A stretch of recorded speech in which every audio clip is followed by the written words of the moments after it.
कहते हैं hip hop किसे कहते हैं हिप हॉप इसे कहते हैं हिप हॉप किसे कहते हैं हिप हॉप किसे कहते हैं हिप हॉप किसे कहते हैं हिप हॉप इसे कहते हैं हिप हॉप किसे कहते हैं हिप हॉप किसे कहते हैं हिप हॉप किसे कहते हैं। शुरू किया मैंने एज ए म्यूजिक डायरेक्टर, आज मेरे यार दोस्त बड़े बड़े एक्टर। वैसे बॉलीवुड में आती रोज पिक्चरें, सुपर हिट पिक्चरों का यो एक्स फैक्टर। ये मैं नहीं कहता, वो खुद यही मानते। कोयले की खान में हीरे को पहचानते। मिडिल क्लास बॉय आज सुपरस्टार है, चार्टर्ड में घूमे और 4 बड़ी कार है। इसे कहते हैं हिप हॉप इसे कहते हैं हिप हॉप इसे कहते हैं हिप हॉप बेटे इसे कहते हैं हिप हॉप इसे कहते हैं हिप हॉप इसे कहते हैं हिप हॉप इसे कहते हैं हिप हॉप बेटे इसे कहते हैं हिप हॉप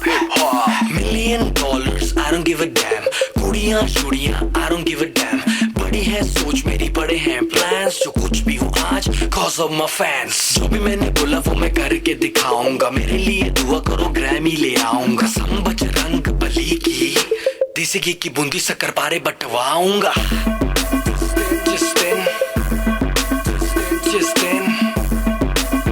जिस दिन मैं ग्रैमी ले आऊंगा। इसे कहते हैं हिप हॉप इसे कहते हैं हिप हॉप इसे कहते हैं हिप हॉप बेटे इसे कहते हैं हिप हॉप इसे कहते हैं हिप हॉप इसे कहते हैं हिप हॉप इसे कहते हैं हिप हॉप बेटे इसे कहते हैं हिप हॉप। पहला गाना सुना मैंने जब एस लाइक दैट, खुद से किया था सवाल Golu who the dam is that. रात भर वो गाना गानों में बजाया, तब कहीं जाके मुझे थोड़ा समझ आया। एमिनेम, स्नूप डॉग, जेसी, इजी बॉलीवुड में नहीं हिप हॉप में था जी। हिप हॉप की समझ मेरे डीएनए में थी। I am feeling so high baby so stress free. Chocolate ना होती तो फिर सोचो कैसा होता, बॉर्नवीटा ना होता तो फिर दूध का क्या होता। सोचो हनी सिंह ही अगर पैदा हुआ ना होता तो फिर म्यूजिक इंडस्ट्री का रेवोल्यूशन ही नहीं होता। मैं उल्टी टी शर्ट डालूं बेबी मेरी मर्जी, मैं गाऊं या ना गाऊं बेबी मेरी मर्जी। हाइजीन वाला नाटक शाटक मुझसे नहीं होता, 7 दिन ना नहाऊं बेबी मेरी मर्जी। इसे कहते हैं हिप हॉप इसे कहते हैं हिप हॉप इसे कहते हैं हिप हॉप